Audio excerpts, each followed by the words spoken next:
Teka muna mga kapatid, magnilay muna tayo. Ipinagdiriwang natin ngayon si San Francisco ng Assisi, ang mapagkumbabang santo na yumakap sa kahirapan, kasimplihan at kagalakan. Paalala ni Baruch na bagamat naghirap ang Israel, nangangako ang Diyos ng awa kung sila ay babalik. Sa Ebanghelyo, natuwa ang mga alagad sa kanilang kapangyarihan laban sa mga demonyo. Ngunit sinabi ni Jesus, "Maggalak kayo na ang inyong pangalan ay nakasulat sa langit." Ipinamuhay ito ni Francisco.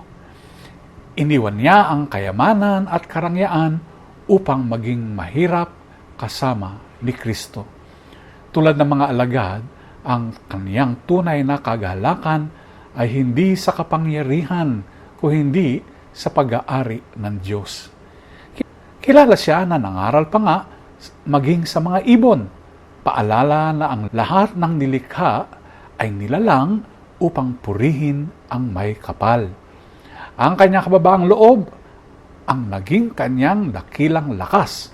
Sa ating pagdiriwang, tayo ay hinahamon na bumalik sa Diyos ng may pagtitiwala. Ang tunay na kagalakan ay ang pagkakaalam na tayo ay nakasulat sa aklat ng pag-ibig sa langit.